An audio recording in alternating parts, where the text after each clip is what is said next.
Yeah, that's left. Okay. I think. I think that is that left. That's left, right? How do you judge? Oh, sorry, dude. It's a little bit dirty. Yeah.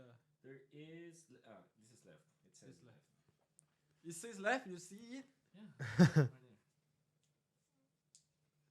This is right. Look. Look at this. It says R. Oh, okay. Insane. Very good. Eyesight. So I've already started recording. You can see yourself there. Very cool. So Hello. Okay. All right. So we can start anytime, Wolf. yes, sir. Firstly, shout outs to Babayero Wolf again. This guy is my goat, dude. Guys, can we get a W Wolf in the chat? W Wolf, as usual. The goat. Always helping me with the podcast and stuff. W Wolf. We got a very special guest today. I know I say it every time, but today we actually do have a very, very special guest. OzoraVeki. Yo, OzoraVeki, how are you? It is currently 11:16 p.m. I texted him quite late. I didn't know it was going to be like... So basically, to give you a backstory before we talk to Veki, I was like, yo, when can we do a podcast? When are you free? And he's like, now. Oh, shit. Because today is the day before we have rehearsals tomorrow. They already did their rehearsals. Yeah. But yeah, so it's very, very impromptu. I already have a set of questions that I listed for Veki. But Veki, how are you? Yeah, really good because I probably got myself into this podcast due to me pulling out the SSR signature JP card. I think he only thought about me when I got that. I posted a story, you see I got this JP with his Yeah. signature, and then like, yo, do you want to do a podcast? I probably got my podcast just like that. Okay, just to clarify, no, that's not why I got him to the podcast, but it is a big reason. I mean, look at this. He got an SSR JP. Look, if you guys want, just check out his socials down below. You can find this if we upload it tomorrow, but it's probably not going to be tomorrow.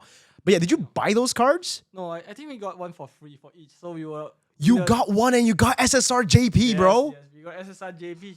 Out of all this box, I got the one with Okay. SSR JP. Yeah. I think just like overall, SRG has had very, very good luck, good vibes, everything this M7. So before that, I want to talk a little bit about MSC 2025. Just a few questions here and Alright. there, right? Because even for me, hey, I don't know if you watch my videos and like my series. Yeah, Oh, you do? Yeah, and we are weak, right?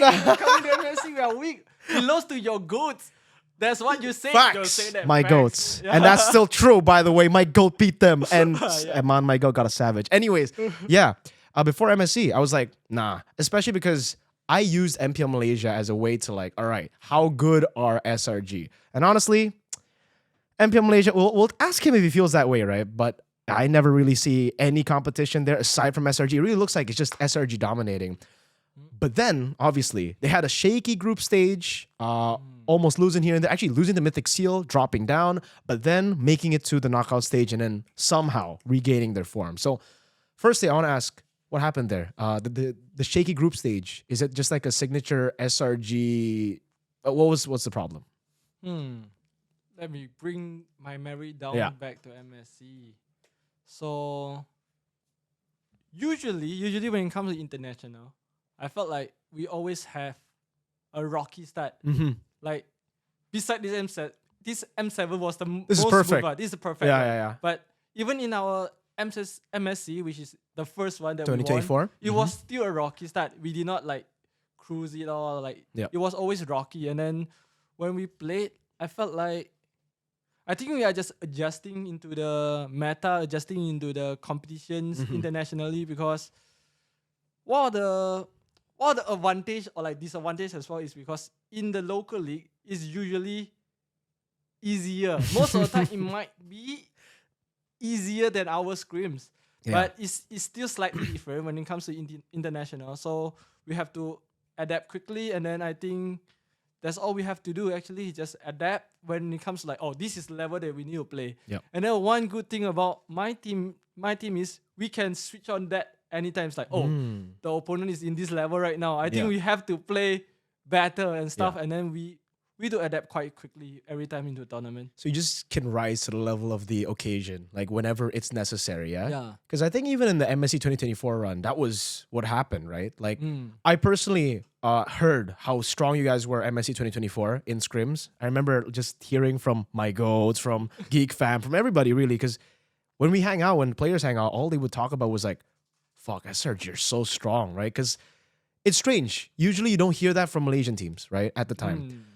And that's why coming into MSC 2024, a lot of people were already kind of hyped. But in MSC 2025, I think because of the SPS beaten by my goats and M6 run, that was just unfortunate there. A lot of people had like a similar, I would say, aside from Malaysians, obviously, because they obviously have high hopes always.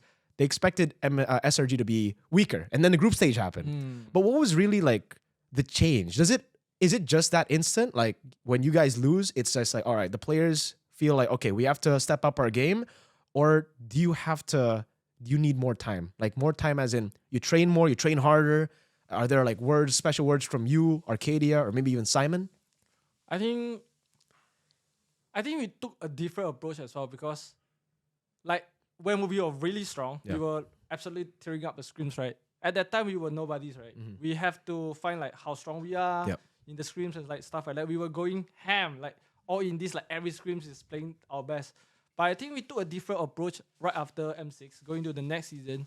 We start to experiment more, and then that's why when it comes to practice, in practice, we find that it's better for us because we can learn more things or play more styles, so we don't come to a point where when the meta changes, it became hard. So we try to play a lot of different styles in scrim. So naturally, it won't be like we are just dominating every scrim because we are not treating it like the most important thing right now. Yeah, I think that's something that a lot of strong teams are also doing. Because that's why it always says scrim doesn't matter, right? Because when it comes to a certain level, really, scrim does not matter as much as anymore. It's not the indicator that you are strong or not. You just need to learn and stuff. And then when it comes to the tournament, a lot of time it's just really like we might be making some mistakes, like really making some mistake that usually we might not get punished in like tournaments. And then we are making those, and then we have to adjust to that. Like, okay, now this is the level that we cannot make those kind of mistakes. So we will be like coaching staff, we will be like reminding that this is how it goes. And then every losses improve us a lot because we are that kind of team that unlike a lot of other teams, we are not that kind of teams that like more into like scolding or like pressuring. We are never a team that like when you lose a game or like we pressure you to like what you need to do now. Like everybody is very tense. But the approach we take is always like, okay guys, nice try, but so here is how it goes. How we can approach this game again in this tournament, this opponent, what can we do about it? And then these are the mistakes that we have been doing. Maybe we have to look into it. Like the player will never feel like very pressured. Like most of the times that they start to make mistakes and then we tell him, stop making these kind of mistakes. Right. And then they will be like less aggressive. They become scared of making mistakes. I think those are the difference that how we approach, and then we are always encouraging positive mindset. I think this is already very different compared to like a lot of other teams that have been in esports. Like this is the teams that have the most family kind of vibe that you can really feel that we are helping each other instead of like just giving instructions. Right. So it just creates a much more friendly environment where everybody wants to improve in a positive way, you know, like without negativity. I think that's really, really good, by the way. But also, let this be known to the teams who still talk about fucking scrims. My goats, I'm talking about you. Always strong in scrims, and then playoffs choke, it's not important, bro. All right, so it's not as important. You need to experiment. You need to do all that. I think as we get into like the later stage of an MLBB esport ecosystem, that is going to be true, because I've heard so many stories of that too. Like, I mean, TLID apparently always beating TLPH in scrims, but then you saw how they were 9th place, you know?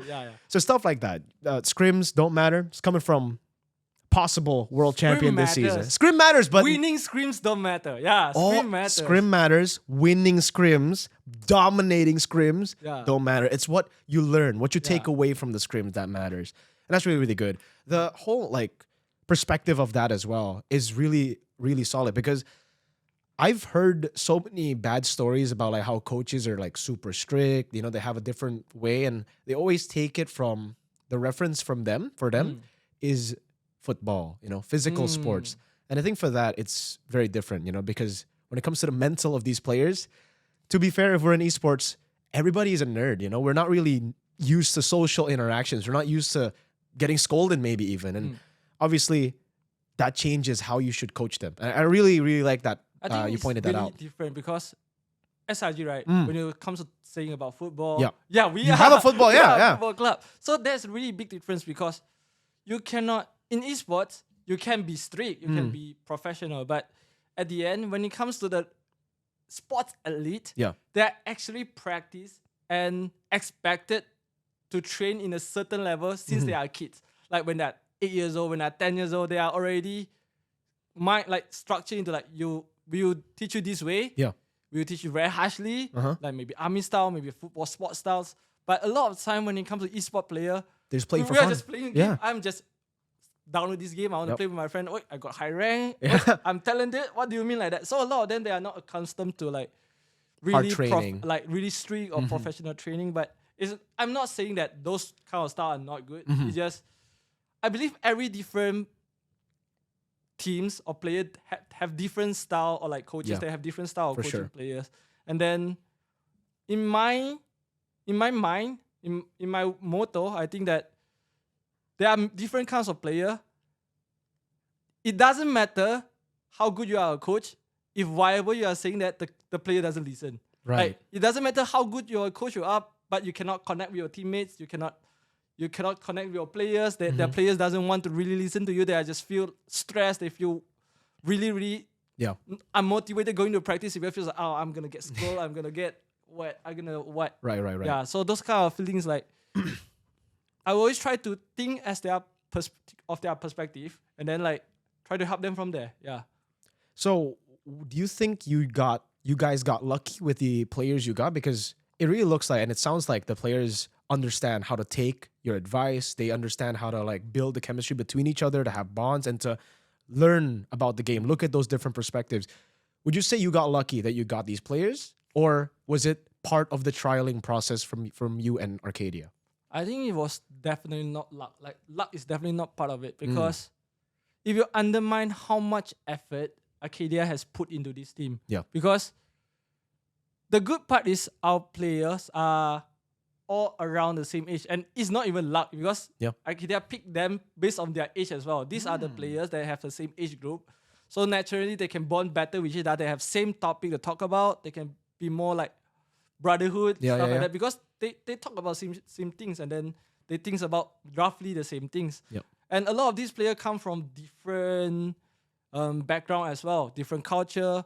And Arcadia put a lot of effort when it comes to being the father figure, being the one that they can look out for when they need helps, and shaping into this team. Like, this team can only work this way because I think the borderline is respect and taking accountability. You do not need to shove things down to their throat. Like, you do not need to like be really angry at them. As long as they are trained to respect, and I made a mistake, sorry. Simple as that. We know that. Yeah, accountability. Then we know that it's very simple, that you just need to help them. That's the two basic things that we need to do. And then it takes time to practice this, and then it takes a lot of effort. And then at the end, I would say that this is a very special group that we have, and this atmosphere, like this environment where everybody can be free to express themselves. They don't feel like injured. This safe bubble that we have is, I think, what created this positive environment of a training. Like, you will look forward to the training. You feel that you can just be happy, stuff like that. But at the same time, still practicing, still training hard. Yeah, I think this is the special thing about this team. Okay. Yeah. So obviously now, if I ask this question, it'll be hard to put yourself into that position. But let's say you didn't find the success that you found in 2024, right? Let's say MSC 2024 win didn't happen, but you were close to it. Let's say again, M6, it was a lower finish than top 3.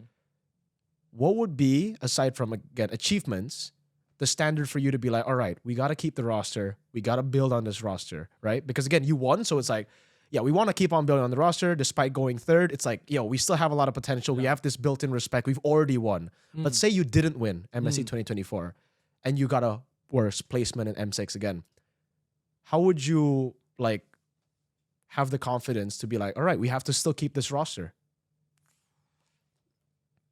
there's a theoretically question, right? So if that happened, like put me back into that time, I felt like I would still be very confident in this team because truly in my mind, this is the best lineup that we can have in Malaysia because our locals mid-trial, they are on their own class in Malaysia. They are the best. I feel like there's no competition when it comes to how can they perform, especially internationally.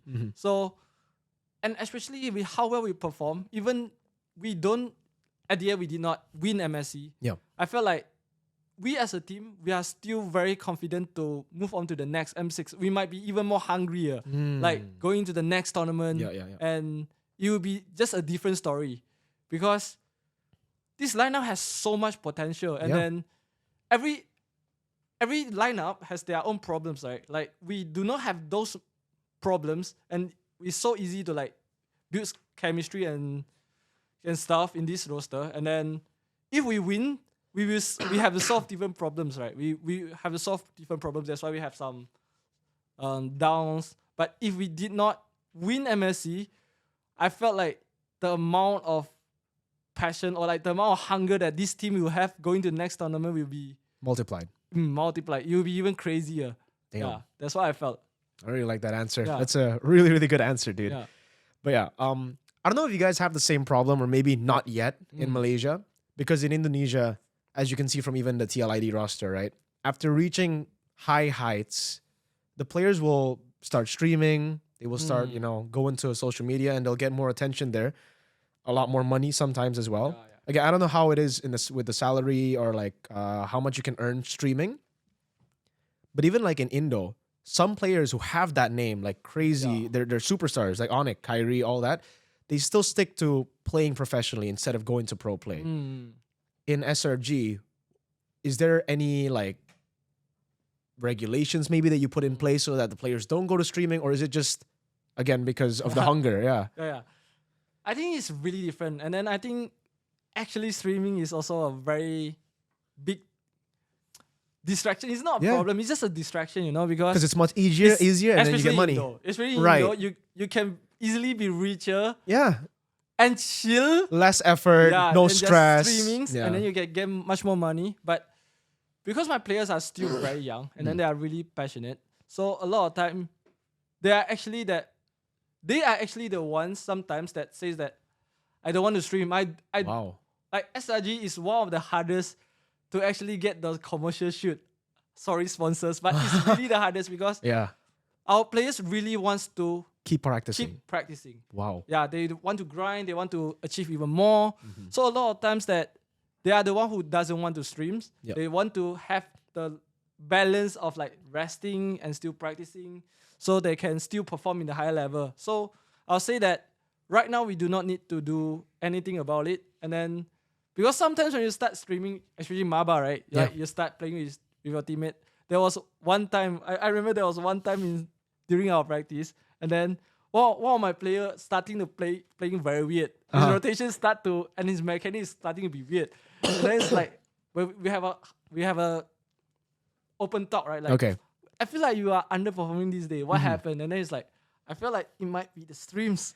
my feeling is getting messed up. My mechanics is getting messed up. The rotation is like we said RG rotation. It's becoming RG rotation. Okay. So that's where he was the one that's like, maybe I need to stop streaming. It's time to lock in like practice and stuff like that. So I think it's a legit problems, and fortunately we do not have to face that yet. But I think you just have to discuss among the players like what is our plan and how do you balance between streaming and practicing. And then Akidia always mention about that every time you underperform, you don't get caught that you did not sleep. Like, do you sleep? He always asks, do you sleep today?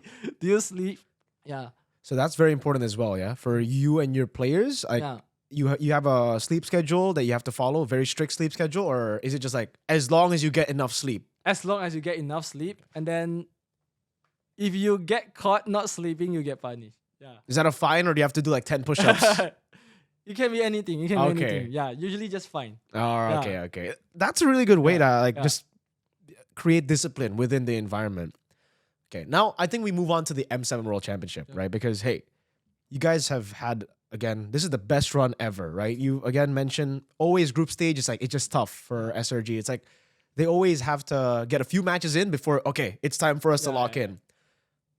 Before that though, M6 World Championship third place, M7 World Championship third place. Oh, sorry, M7 World Championship very good run. I want to ask you a very controversial question that we might have to cut out. Do you think MSC is a world championship, or is this the one? Is the M series the one? Because it was a pretty. I think you've heard it, right? Yeah. I did it. And you know my take on it. Yeah, I know. But what is the take of you, OzoraVeki? For me right now. Yeah. Sorry, can you get closer to the mic? I think. Yeah. Thank you. Sorry. So right now, when it comes to glory, I think nothing can beat M series. That's how I take it, because M series will always be the most. What is that word? That prestigious? Yeah, most prestigious. That's the word that I'm looking for. The most prestigious tournament, and this is the tournaments that every player wants to win. Yeah. So when it comes to the most prestigious one, it's always M series, and MSC, because of the prize pool, it becomes really important. Like it's absolutely life changing. Like winning one of it, done. Your life changed. He's speaking of experience. Your life changed. It's really different. So it becomes really important as well, the MSC. But when it comes to like world champions, I think it is controversial. It's really controversial, because I felt like MSC is a world champion as well. Because it's compared to last time, it used global to scope. be only for South Asia, right? Before this, it's only South Asian teams. It does not have like it doesn't have like Turkey teams, like Brazil teams or those, right? It doesn't have those kind of teams. So this is a world championship, but you can say the same to ISF as well. Right. But for me, nothing can compare to M series title. Like when it comes to the prestigious, when it comes to the glory, it's still the highest regard for me. Yeah. Okay. There you go.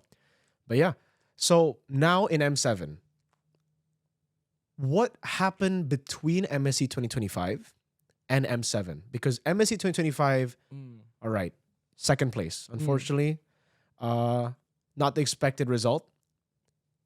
You guys boot camped in Philippines after MPL Malaysia. How much did that change? And how much did you change from MSC 2025 to prepare for M7? For SRG, actually, this is the most toughest, actually, when it comes to preparation, because we had 2 tournaments before M7. Right. That without our imports. Yeah. It took away a lot of time. Actually, I was pretty worried as well, because when the teams already start preparing, we have to grind like 4 screens per day. And then when different lineups. Yeah, with different lineups. And then we have to go to the moment we set foot in Thailand. We are not able to screen with our imports anymore. So all these weeks, like 2-3 weeks of ISF, Thailand, we do not have practice with our main lineup. So I was pretty worried as well. Like, was this preparation enough? Is it good enough? But what we can take away from is actually this tournament boosted our gameplay or initiative, morale from our mid trial a lot, because they have to step out a lot with playing with the 2 other players that we don't use to practice. They have to I think it kind of practice them a lot and make them become stronger. You gotta in my step opinion, up, they step up a lot during the tournaments, and then right after that we came back to Malaysia. We only have a few days of practice. Going to the Philippines also about 1 week of practice. And then even though 1 week of practice, we still have time to celebrate the Christmas, the New Year Eve. So it wasn't like... So you celebrated that in the Philippines? Yeah, we celebrate Christmas in Philippines. Yeah. Wow. And then when it comes to New Year, our Malaysian player, we fly back to Malaysia first, and then the Philippine players are still in Philippines. Right. So we have actually a lot of short break here and there. It so it was not even a full week. It wasn't a typical boot camp. MLE, or it's just practice. It's not. It wasn't like that. It was like a pretty chill, but practice there. But I think it helps a lot, because it's the first time where our imports were allowed to celebrate and their Christmas, because the last time it was after M6, and this time they get to practice in their hometown, and then it was a very different environment as well. And the RG boys in the Philippines, goddamn. They're good. They're really Their good. one trick were so good. Like they Damn. played the hero in different limit as well. So it's pretty Wow. interesting. So Like they got really good calculations of their. yeah. It's really different for me. And then I think that Philippines really have one of the strongest solo rank games for me, because I was playing there, and then first day for some reason I was still playing in Malaysia server, and then I was like climbing easy stars, collecting like just throwing the park. Another easy day. The MS was good playing in Malaysia server from it Philippines. was around like 50. It's Okay. fine. Yeah, but yeah. the next day I start playing in Philippines. Like, wait, it's weird. Yeah. Wait, this is weird. Why is my opponent so good? Why are they Right. one shotting me? Holy. Like, I still remember those RG really give me some PTSD. Like, I was playing the game and then those Yo. RG boys. Yeah. So it's like very interesting. And then I think Uh-huh. this boot And camp this is how many stars for? What? just mythic. Like when you start getting into mythic. Wow. Yeah. Just mythic, not even like not glory even- or not all. even glory, just mythic, just starting mythic. I still remember that one Alot player with his full damage build just one-shotting my teammate. Like, I don't my see that in God. Malaysia. Damn, But these Philippines just one-shotting you everybody. Filipinos, man. Yeah. That's crazy. So I got a lot more follow-up questions for this Yeah. though, because all right, we'll start with because I don't know if this is like an Indonesian mentality or maybe a Southeast Asian mentality. I don't know how it is in the Philippines, but in Indonesia, I don't even know how it is in Malaysia. But in Indonesia, it's always like, if you want to do better, if you want to improve, you have to put in the work, right? Like Yes. you have to, in the boot camp, it can't be like that. It can't be holiday. You can't be like, you have to just grind MLBB. Yeah. Your life needs to be MLBB for the entire training process. Now for you, you said this is very chill. This is like one of the chillest boot camps, would you say? When it comes to the boot camping in Philippines, it was pretty chill. Okay. Yeah, but when it comes to practice daily, like in the gaming house, Yeah. we still put in the work. Like, Right, for we sure. still treat practice really seriously. Yeah. Like, Mhm. this is what we have to practice and stuff like that. Like what you say, it's still the same, that we have to put in the work. And then we always say that practicing and training is the hardest. When you get through this, going to the tournament, we just enjoy. We are just going to enjoy the tournament. That's where there's not so much of like hardship going on, This is different, But when it comes to practice, we are still serious. The difference is how we review and how we give feedback. Yeah, that's the only difference. Like, Okay. it's less of a shouting, or it's Right. less of like instructing. Negativity. Yeah. It's more to like Constructive. constructive, positive, and just believe that we can help each other, stuff Right. like that. That's the only difference. But the borderline of like how you think, how you practice is actually still the same. Okay. Yeah. No, but like my question is more of like, because I've heard different opinions from some Filipino coaches and then from Indonesian coaches. Yeah. For Indonesian coaches, the mentality is like, no, we just gotta keep grinding, Um, hard grinding. No, because after scrims, yes, they try hard, all that, but after scrims, you gotta play all the RG like until what time, like 2 a.m. Grind, right? But then I hear from a lot of Filipino coaches, Filipino players as well. They're like, yeah, after scrims, I actually don't like playing RG that much. I don't like grinding. I want to take some time to do other hobbies. Going to the gym, playing other games, just taking a step outside of MLBB for refreshing. So for your case, what do you think? Is it just a good balance or how? More grind, less grind? in my opinion, actually both ways works. Like both ways works. It just depends on what kind of culture do you practice, and then both you work. But for the longevity of players, surely that if they have more time to do their own thing, it will be more balance for them. And then I think the key here is what kind of players you are dealing with, and the key is, are they still looking forward for the next practice? Are they in the best form when it comes to practice? Because the scrims are still way more important than grinding RG for me, because the scrim is harder and is more constructive. Is for RG is just practicing your own mechanic. Right. So we always discuss with the players, like when our scrim is going well, like maybe this meta is well, we practice the Filipino kind of structure.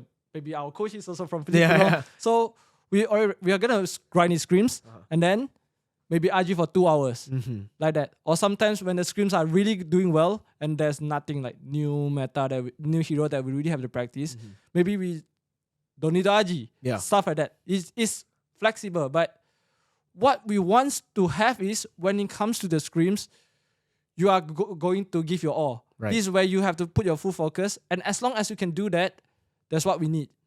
So if grinding more make you less effective in scrims, then it's like counterproductive, right? Right. So it all depends of like what kind of players you are dealing with and what kind of cultures that you believe in, I feel. Yeah. Okay. So what about the VOD reviews, right? Yeah. How long are the VOD reviews compared to the actual scrims? Do you spend more time in the reviews? And this is both for now and initially. Because initially when you were still trying to mix and mash, obviously there's going to be more time for VOD reviews, right? I think, yeah, initially the word review is more because initially we have to set down a lot of macro, what kind of things that we have to do. Fundamentals. Yeah. How will we react to stuff like in this situation? What we will do, stuff like that. At the beginning, it takes a lot more times. But right now, I think SRG have reached to the point where we knows what we need to do, and the what review actually matters more during tournaments. Like in scrims, we have different job, right? That's why it's also very efficient because I'm purely gameplay and VOD reviews, and then Arcadia is mostly draft. And then he, of course, when he drafts something, he also reward reviews. So a lot of times for SRG, we actually do what review in between scrims or even in between games, like game 1 to 2, what we will do in the next games.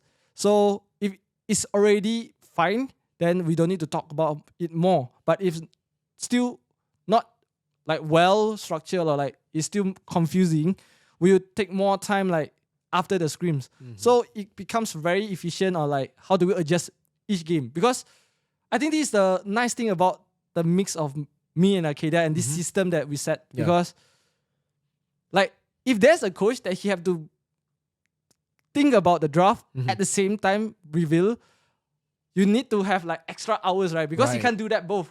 But for us, we can do that both. Like in between games, I have already prepared like this is the timestamp that we have talked about. Then maybe the game is halfway drafting, he's drafting alone, then I'm talking about the games, what we have to do. Before the game start, then we already know what we need to do in the game too. Stuff like that. So we save a lot of time on that. Yeah. Damn. Yeah. I mean, so it's like dynamic in a way, yeah? Dude, it's really cool hearing like these type of things. Like when you have everything sorted and you just talking about these things. But now in M7, clearly everything you've done, like you said, is efficient. It is worked. The product is there as well. You see these amazing results, right? The win against TLPH let's talk about that first, right? First 2 games, I would say it is close, but like a lot of people already kind of predicted that, right? But then against TLPH, I think most people predicted, okay, it's TLPH, it's gonna be different. Was there a different approach to tackling TLPH in the Swiss stage, or was it just, all right, we know what to do, we'll just play our game? I think going to the TLPH, we are actually the one with the advantage because I still remember the first time we lost to TLPH right after MSC, right? It's like we have to beat somebody so many times. Like we have to face both Falcons Prime and Team Liquid, and then we will keep beating up Falcons, right? We keep beating up Falcons, and then the first time we lost to Team Liquid because it's the first time we met them, right? And then we lost, SPS. And then we lost to Falcon right after also. Yeah, it's the same thing because if you are getting beaten up so many times and you have a competent coaching team, right? Surely they can read something out of it, right? Right. There's no way that this team can constantly beat us. Like in MC they beat us, in C game they beat us. Yeah. So surely that there's something that we need to change, and then there's a lot of chances, like there's a lot of chances to take, and then we learn from all these losses that we have, and then that's the result. Like we need to adjust on these things to beat TL, and then it really worked. It just depends on how. Like we had a lot of chances. I feel like we have the advantage because of that. But how many times we lost to them before this tournament? Yeah, it created the hunger as well. Yeah, for your players, because like I think for a lot of teams, when they lose to one team constantly, it becomes like pressure. It's like, man, we just can't read them. But for your players as well, it's kind of like, no, we can't beat them. It's just we'll take the time to improve, to keep on. Okay, we will beat them. That the hunger is there. That mindset is really important because there's 2 mindset, right? One of the mindset is like, this team, they counter us. They are now, we cannot beat them. Yeah, they beat us every time. Then they don't know Talking what to do. Talking about you, BTR. Every time they play against them, they felt weird. Like, wait, why are they playing so weird? Why are they playing like that, right? But for us, it's already like, okay, this time. Yeah. No, this is the time that we can beat them. Every time we tell this is the time we'll beat them. We'll show them who is better this time. Yeah. I can't ask, obviously, about like how your players have that mentality, but I can ask you. Because how do you have the mentality? Because you've been in the game for so long, dude. Like, you've been here. You're a veteran, bro, of MPL Malaysia. how do you keep on like having the same passion, or I guess even more now? How do you get the love of the game that you do? I'm actually a pretty weird person, right? Because sometimes I'm obsessed, like in competing, because nothing in this life that make me feel like more alive, like than winning. You know, like winning in this tournament. Like, were you always a competitor before MLBB? I've been playing in esport for like more than a decade. So I started from PC games, right? I play League. I was actually League of Legends. Same. Okay. I actually was a professional League of players for more than 5 years. That's where I became MLBB players after that. Yeah. So that's where I started, and then I really like this life where I feel like esport is addicting for me, or like because this is the only thing that if you put enough effort, that it immediately shows you the feedback. Like I work hard, I strategize, I win, I get it immediately. Like dopamine hit me straight. Like this is my work, this is my work. Like this is the reward of doing this, and then I feel every day I feel better than yesterday. Like even in scrims, like okay, I fixed this problem. Tomorrow I'm already a better version of myself. Right. And this really make you feel motivated, no? Like you constantly feeling like you are better than you yesterday, improving every single day. And that's really fuels your passion. That's for me. And then before coaching this team, I was actually thinking, should I still playing? Should I keep playing? I was actually in that moment before I was starting coaching this team. Right. But this team, they are really, really good. And then it helps also because when I see players like them, it makes me more motivated to become better. And then back in the time when esport was still starting, there wasn't a coach that's like really understand how the players feels or how to give proper guidance. And then it made me want to become a person like that to give them guidance. So yeah, kind of like helping achieving my regrets of like when you were young, like when you were a player, you didn't have this before. Yeah, if I have this last time, I could have win more and stuff like that. I want to be that person, be that person now. Yeah, that's great, dude. That's amazing, man. But like you have obviously been in those tough days where again, like even though you're improving, the team isn't improving. You're improving, but the results aren't showing. How do you get past those moments as a coach now, but as a player before? I think this sometimes it really comes from meeting the right person or like finally experiencing like it's all in your mind. Actually, it's all in the mindset. Right. Yeah. Because agreed. You did improve, you did put in the work. And then maybe it's not, you shouldn't only do this for yourself, You maybe should also do it with your team. Like the magic about esports, like especially these 5v5 games, is how a team can work with each other. So I think this, what I really like about especially a team game is you always have each other's back and then you can always help each other. Like if only improving yourself doesn't work, you should think about how to help your teammate better as well. Like how do you actually communicate with your teammates and give constructive criticism, stuff like that. Those are really important because back then I think a lot of problems that I felt was why am I not winning? It's like, am I not good enough? Yeah. Or is it my problem? Is it like the limit that I can reach? Yeah. But you forget that this is actually a team games. Right. That being in a change to help your teammate as well can help you achieve a better result, can have a better environment for you yourself to grow as well. Because when you are teaching, you are relearning as well.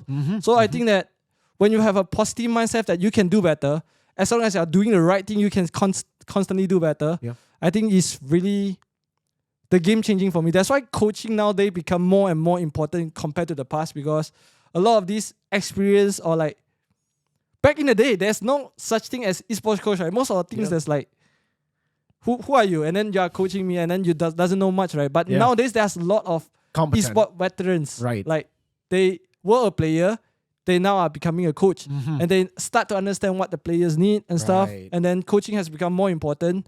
And then sometimes it's really in your mindset. If you have the correct mindset, you can achieve a lot more. Yeah.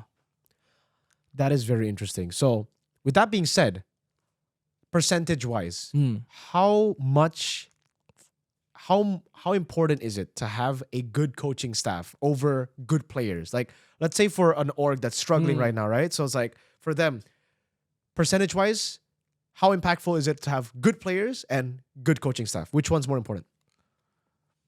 For me, Yeah. especially for a team that is struggling, Mm-hmm. having a good coach is more important than having good players. Why? Because if you have a good coach, you have good players. Because, example, right? Without Arcadia, all these players wouldn't be in this team. All these players wouldn't be in this team. Yeah. So the coach are always the one who setting the direction for the team. So a good head coach should be able to pick the good players or like train new talents into better players. Like I can give another example for Indo. Yeah. Alter Ego, Zephyr. Yep. Exactly. Yeah. Their roster are pretty new. The jungler is nil. Yep. Yeah. But he managed to train those players that used to be not so good. Yeah. They are shining on the stage. That's what good coach can bring to the team. But when it comes to the tournaments, like when it comes to the highest tier, the good players are as important or sometimes more important than the coach because players are the one who execute the game. They are the one who playing. Yep. They are the one who make those moments happen. Right. No matter how good your plans are, they need to execute it. So players are very important. But without good coach, good players will become worse. Right. And the actually diamonds, they won't shine. This sounds like a particular team. Okay. we won't mention names here. My goats. My God. Yeah. Dude, honestly, I think so far you're one of the best guests for sure. Because like you're so vocal. And you say that to everybody? No. Are you sure? I have not said that a single time. I'm actually like for real. Because the amount of things that you're teaching a lot of people now, especially the other orgs and like even me, it's eye-opening for sure. Mind-opening. So now M7. Let's go back to M7. Knockout stage, you're able to beat Team Spirit 2-0 in the play-ins. Now you move on to face off against Aurora Gaming Turkey. Yes.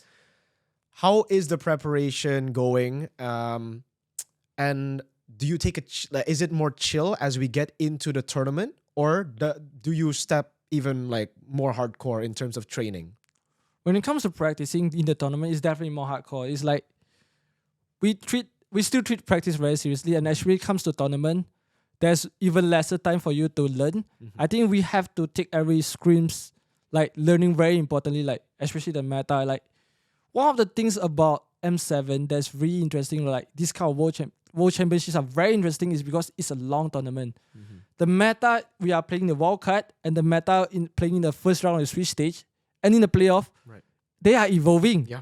You cannot be staying like this is how I'm gonna play and this is gonna work the whole time in this tournament. Right. It's not gonna work. So you have to always keep attention, like what is happening in the game right now.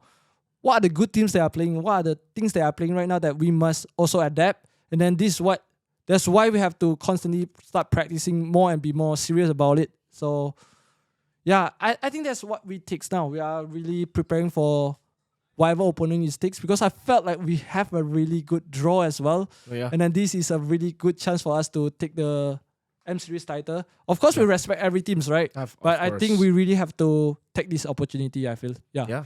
So with that being said, do you think you have the best 5 players in the world in every single role right now? Right now, I think yes. I think we have the best. I really think we have the best. Because when it comes to synergy and when it comes to the mechanical, even in team fights, I think we are executing it really, really well. Perfect, we are very confident to make things happen. So, but it's very important to not like be too proud or like too confident about it, because we always have to respect our opponents, and then most importantly, we have to use this momentum and confidence, and then just show the world what we can do. Yeah, man. This guy's so PR trained as well, you know, after saying this, but like everybody got to respect, for sure. But it's always a good mentality to have, right? That you feel like, okay, now we're so confident in our lineup as well, just not too overconfident. That's facts. So now that TLPH are down in the lower brackets, Onyx as well, again, 2 teams that I think, even for me, I put them in S tier with SRG this time around for M7. But they're down there. Yeah. So who do you think is still the biggest threat? Let's like name maybe 5 teams that you think are the biggest threat to SRG at the M7 World Championship. Personally, I do not like the word threat, because I always say it's just a challenge, you know. Right. Because okay, it's so just a challenge, top you know. So 5 challenge. I think it's definitely like we are most looking forward to play against AE right now because Ooh. we have not played against them Right. at all, and they are playing very well. Right. So we definitely want to play against them, and then we definitely respect Team Liquid PH because I think they are really strong. Yeah. They're really strong. Yeah. So manage to, like, they are so strong. Right? If you manage to beat them, it's something that people will celebrate. Oh my God! They Yeah. beat Team Liquid. Exactly. Yeah. So yeah. we definitely respect them, and then okay, Aurora PH. Or a PH. Yeah, Aurora PH. So we have not faced them yet. So it's something that we also want to face. And then it comes to like, I think the biggest surprise of the tournament is definitely Onyx. No one, including me, expected them to perform Like like this. like this. They kind of reminded me of SRG last season. Right. Like, yeah. In M6. Yeah, it kind of reminded me of that. Same So, road, right? 2-2. Yeah, 1-2. Yeah. They have a bracket. They're gonna face Team Liquid. There's gonna be some cinema right there. So those are the game that you should really watch, guys. Oh, yeah, for sure. yeah. This season is just Yeah. M7 is crazy. It's so competitive, and yeah, we still don't know what's gonna happen. Like, I really feel like this tournament everybody can win. Obviously, they're favorites. I Yeah. think you definitely make it into the favorites right now as like maybe number one because you beat Liquid. I think if you beat Liquid, you're automatically that's the team to beat. But Aurora beat Liquid too, so it's like. Oh, there's so many questions to ask, and we'll find out about those questions, and we'll find the answers to those questions. But all right, now I want to ask you about. Let me actually go to the Q&A segment because I actually asked a lot of the fans to ask questions to you, and there are certain questions that actually are highlighted a bit more. So, yeah, this is a really good question by Mr. Inori. Okay. What was the reason behind the captaincy change from Yums to Cram? Was that always in the plan when Cram first joined, or something changed somewhere, presumably after M6, that led to that decision? We do not have a plan to actually change the captain. It just came naturally because Crum is a person that has this leadership built into him. So I think you guys should really watch, like, us, Astro Arena. They are making a documentary of all each players. And then today, by we recording this, Crum's story is there. It's a really hard, like, it's really, you cannot predict, like, you cannot know that he has such a hardship during his growing. Right. And then he really have this leadership in him. And then it's just naturally that he took over because it's like, he can do this. And then we just pass it to him, and then he do it really well. And then I think there was some talks in between him and Arcadia that I cannot remember because it was a bit too long ago. But that's how it went, yeah. Okay. So the next question, and I can build on this question, by the way. This Yeah. is a really good. Amenalila. This is coming from this person. Ask VEKI, if one day Coach Ark no longer stays with SRG, will you step up to become the head coach, or will you find another coach, or what's gonna happen if Coach Ark leaves? So when Arcadia one day really have to leave, I think I'm prepared to try to build a new roster. So yeah, I'll step out and become a head coach, and definitely I will try to find somebody that can work well in this system, and then let's see how it goes. Yeah. Okay, there you go. So you're confident, like going re-roster, all that, and like finding the new, like, if let's say again the roster disperses and like, you know, everybody goes their separate ways, you can rebuild again. You're very confident in doing that again. Yeah, I'm confident right now because I learned a lot. I learned a lot from Arcadia, and then I think there's a time to. That time will be very, very fun and challenging. You know, there's something new to do in your life, stuff like that. Yeah. Okay. Now we'll have one last question from the people back at home here, and this is something that technically we've already asked, but like there are build-up questions. So Muhammad Adikwan, why do you think you failed to win M6 and MSC 2025? And how did you bounce back for last? We already got that, but there's another question. What changed from Malaysia from 2024 to surpass Indo? Because in ISFs, you started winning. You beat Indonesia. Indonesia's now, I would say, like, lower. And even SEA Games, right? Is it you and Arcadia? Is that the effect that you bring? Because, again, even for SEA Games and ISF, it's a different roster. And you guys are still consistent. So what changed there? So to the first question, Yeah. I think in M6 we just have a very slow read into the meta. That's one of the problems that we did not adjust as soon as possible. Right. And then we also have some internal problems at that time that was like affecting our performance. So M6 was really hard because there's just too much problems during M6. And then I think MSC we had a pretty good run with that form because during that time the opponents are really good. And then losing to TLPH, I think is also we did not manage to really crack their code that time. And then it's just really frustrating to play against them that time because it seems like whatever you change, they can still perform. At that time, it's just so hard. But right now, going to the second question, like what changed right for Malaysia? Right. I think actually having a competent coach for Malaysian changed everything. Like in Malaysia, right, we were always There you go. lacking coach. And There you go. our best team was Todak. Right. Todak was not known as a team that have good coach. Mm. Most of the time, it was Yeah. the player genius. Yeah. Like it comes from player. Right. And when it's like that, it's really hard to perform in the highest level because when it comes to international, the games are different. The amount of pressure is different. It's just too much to take for a player that has to draft, that has to do everything. It's just too much.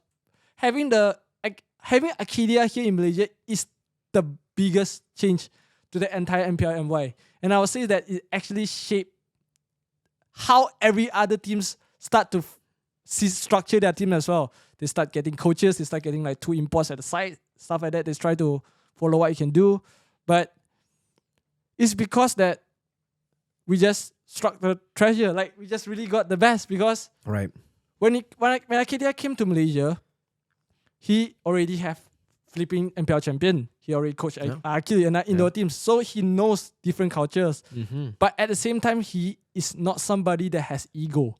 Like he listens. Like it sounds like he listens, coach listens. You know how much that words listens matters to your players? Because a lot of high profile coach does not listen. They feel like they know everything. It feels like they know feel everything. Like they're above. Yeah. Yeah. I'm Exactly. saying that because I was a player. I know that kind of feelings that it just feels like you're not communicating. Yes. It's just coach, you do what you do. Right. You know the kind of feeling feels terrible. Very military. You gotta listen to commander. Yeah. It feels like when you are already washing your plates and then your mom says, "Why are you not washing your plates?" Right. It destroyed the whole fun when in e-sport, you know? Exactly. It's that kind of feeling. But that it listens and he has no ego, changed everything. He listens to what the players want. He listens to me when that time I have not win a single MPL yet. And then it really changed everything. And then it kind of breed this mid trial into like really strong. It's like a lot of people says that the sites carries the MPL, the imports carry our local. But you can see in ISF, right? Like this mid trial is really internationally strong. But our imports are really strong as well. We needed them to perform in the highest level. But for sure. When it comes to national tournament, it's already good enough. We have these coaches that can also help the other locals players, like Lolius, like Momo. The moment they play with this team, with this mid trial, with these coaches, we unlock the potential Level that you have never seen before. Like you can see how well they can play. So I think this is really the difference that a good coaching staff can do to players that have talents. Exactly. So I love that we're hearing it from you because even in Wolf's podcast with me and Renmar, we were talking about this exact topic. Like they were asking me as well, what's wrong with Indonesia, all that. And I keep on saying it's competent coaching. Competent coaching is so rare to find. And now we're getting better. Now we have more competent coaches coming in and finally the orgs are like opening their mind to like, oh, you're right. Maybe it isn't about going just for star players. Maybe it is about the mastermind behind it. So glad that we're on the same mindset on that, same opinion. All right, now, what's one, I would say, if you were starting over today, or maybe you can put in you into the perspective of a lot of aspiring analysts, aspiring coaches right now who are hungry for next season, right? What skill would you focus on first as an aspiring analyst/coach? I think it might surprise you guys, but I think the most important thing is knowing how to communicate. That is the key of coaching. Like, you need to know how the players feel or like how human interaction works. Like, you need to be able to say things that people will listen. Like the way you put things, like it's really different. Like when I listen to people saying like even I look at my check sometimes, or like sometimes they will make like contents Right. like during in between matches. Like the inputs you give are really important as well. Like there's two different things you can do. Like one of the same things, like instead of saying why are you not doing like that, like you straight out like already like sounds negative. Like why are you doing it? Why can't you do this? Yeah. You should like in this moment, what are you thinking? Like what are you trying to do in this moment? Like you put it in a way like, can I know what are you thinking? Like what are you trying to do in this moment? And then you walk in to help by putting different ways to say the same things can be very different. Like if you know how to put your knowledge express your words properly, it really changed the whole dynamic of coaching. Right. Like that's actually the number one most important skills for me. For any aspiring analysts or coaches, that is the most important. Yeah. That's a really good advice. I think, again, a lot of people are probably going to be shocked because they're like, oh, in-game knowledge, macro, whatever. But that is very important. Yeah. Because like you can be the smartest guy of all time when it comes to MLBB, both in terms of macro, drafting, blah, blah. But if you can't convey your opinions properly, if you can't convey your theories properly, your player cannot understand. Exactly. They're gonna like overthink and like they will be like, oh, what the hell am I is the coach telling me? Yeah. All right. Now, lastly, what should fans pay attention to when watching SRG that they might actually miss sometimes? Because I think as an analyst as well, there are a lot more things that you would be like, oh my God, I love how this particular player is doing this. Like, so for all the other people who are now watching SRG and like seeing, oh my God, this team might actually win it all. What other thing aside from like amazing team fights, great macro, that they can be like, okay, I want to see this. I want to see it. Right. That's a very interesting question. I have never thought about that before. It's an outside of the box one because like for me as a watch party, I mean, I analyze games, I watch party, and I always try to find like, oh, there's a small little thing that, this guy does, or like even in the draft, like maybe, all that. It's like the Easter eggs, in a way. Easter egg of SRG.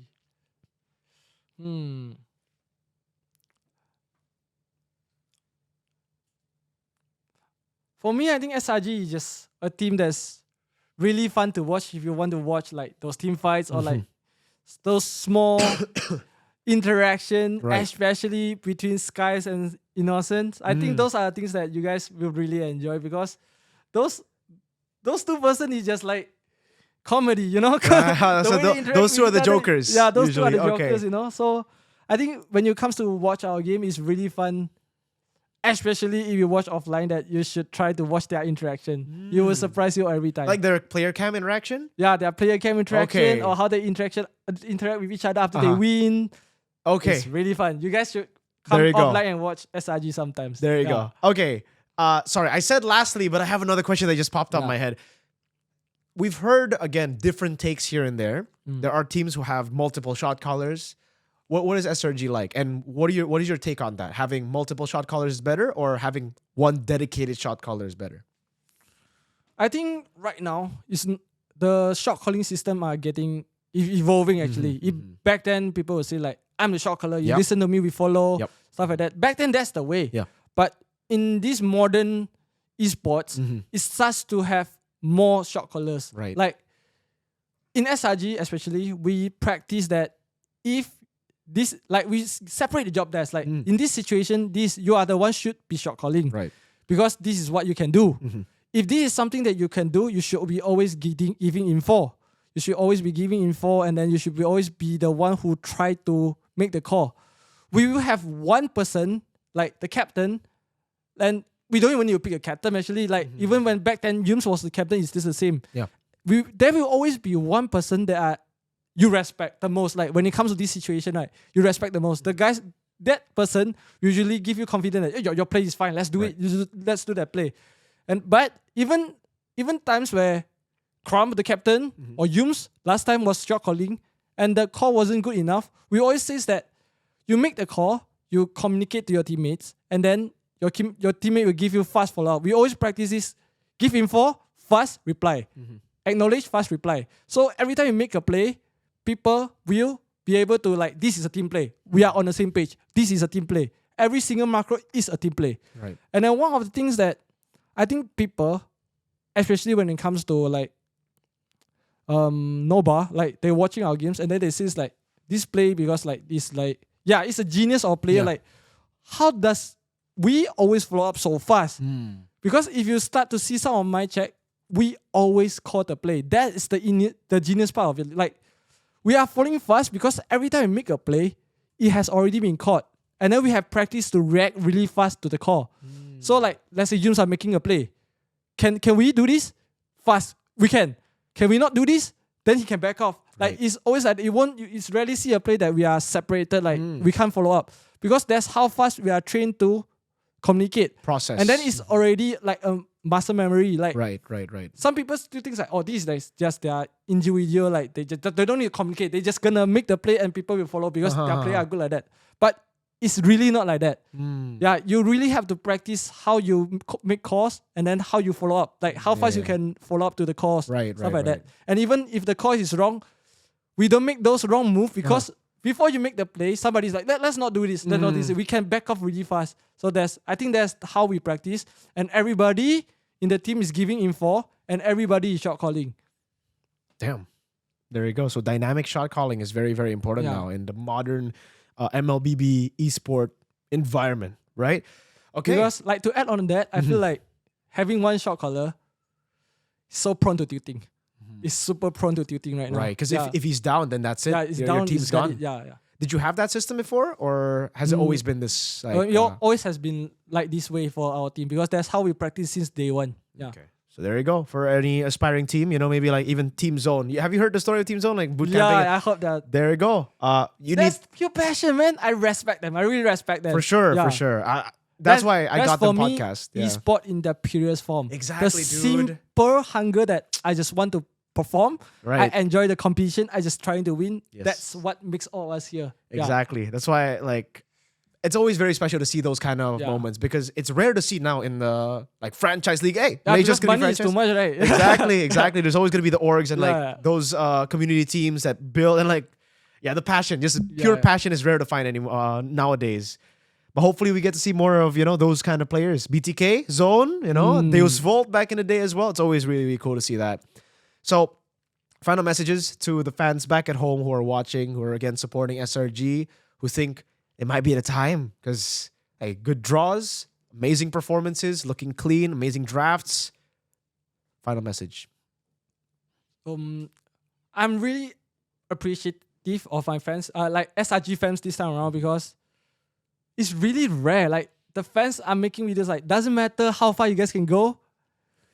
You guys, SRG we just appreciate you guys. Like it doesn't matter you win or you lose, we are behind you. Those kind of message is really hard to see.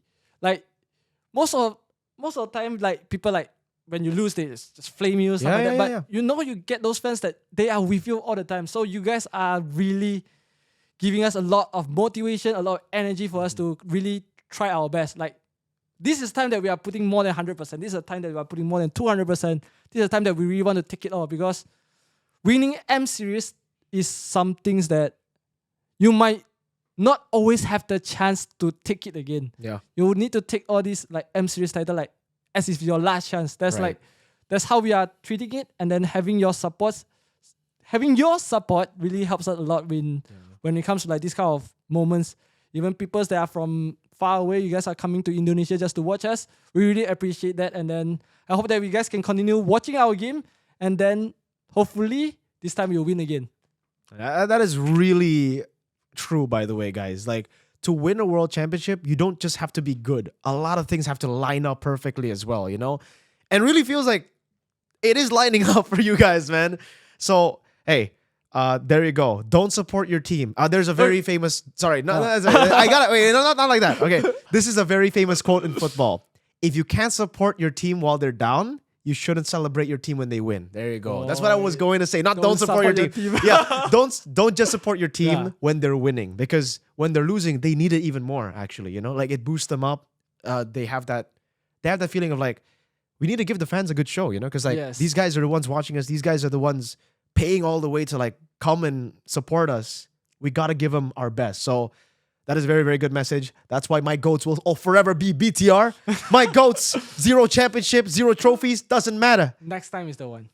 Hey, man, I've been saying that for like, it's been a while that I've been saying that, man. Season 7, 8, 9, 10, 11. BTR, it might be time to pack it up, but it's okay. I'll always support you guys. But yeah, for all the, what do you call the Selangor Red Giants fans? Is it Red Giants? Or like what? Do you have the fan base name? Actually, I don't know. Because the BTR fan base is called the Chokers. I'm joking. I'm joking. Yo, just kidding. That's Aurora. Okay, that's it though. Thank you so much. Thank you so much, Veki. Really appreciate you being here again. No joke. I only said this once. Best guess. Maybe we'll get better guests later on, right? But so far, again, in terms of like the way you express your opinions, again, yeah, communication, guys. That's the communication diff. There you go. So. Sorry guys, English is not my main language. I'm Really? actually Chinese. Wait.